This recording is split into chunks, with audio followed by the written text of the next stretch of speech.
حبايب قلبي عاملين ايه؟ يا رب تكونوا بألف خير.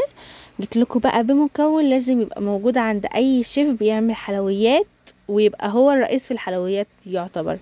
احنا هنخش بقى على الطريقه على طول. انا جبت شوكولاته خام دريم من عند العطار او مستلزمات حلواني، ممكن تلاقيها عادي. طبعا انت على حسب الكميه هتزودي الشوكولاته. انا عملت قالب واحد بس من الشوكولاته. هنا بقى انا جبت كوبايه لبن سايب، والاحسن والافضل سايب يعني. حطيت نسكافيه او ممكن قهوه سريعه الذوبان، 2 واحد، وطعمهم بيبقى تحفه بعيدا يعني عن الحادثه اللي حصلت دي. وحطيتها وبعدين حطيتها على النار شويه بقى يغلوا مع بعض لوحدهم. حطيت هنا بقى كوبايه كاكاو، كوبايه لبن بودر، كوبايه سكر. لازم الكاكاو يبقى نظيف من مكان مضمون قوي قوي قوي زي مستلزمات الحلواني. ما تجيبوش من العطار خالص، لان العطار برضو مش زي مستلزمات الحلواني. فلو عايزه الحاجه تطلع مظبوطه معاكي على طول من مستلزمات الحلواني.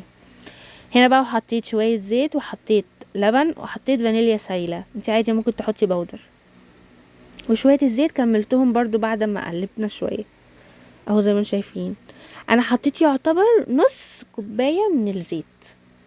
هنا انا لقيت ان برضو تقيله ومش ده القوام اللي انا عايزاه خالص، فزودت شويه لبن صغيرين. اللبن برضو لازم يبقى من مكان مضمون. انا بحذركم اهو عشان المكون يطلع معاكم زي ما طلع معايا، وكان طعمه بجد تحفه.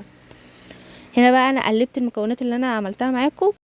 وهنا الشوكولاته بقى اللي احنا حطيناها على النار لقيتها ساحت، فقلبتها شويه واخدتها على طول حطيتها في التلاجة لحد ما تبرد. او انتي ممكن تسيبيها بره عادي، بس انا كنت عايزه انجز بقى واشتغل بسرعه. هنا انا حطيت كيسين من كريم شانتيه، وحطيت الشوكولاته اللي احنا حطيناها في التلاجة عليها بعد ما بردت شويه، وعملنا اهو بالهاند بلندر زي ما انتم شايفين. وده القوام اللي انا عايزاه.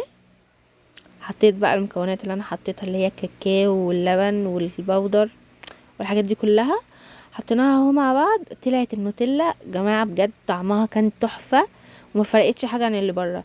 فانتي بدل ما تجيبيها من بره بالشويات حرفيا، انت ممكن تعمليها في البيت عادي من مكونات البيت. اي مطبخ بيعمل حلويات هتلاقيه المكونات دي عنده، هتعمليها بطريقه سهله وبسيطه.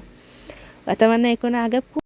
متنسونيش بقى في السبسكرايب والشير والحاجات الحلوه بتاعتكم دي. يلا باي باي.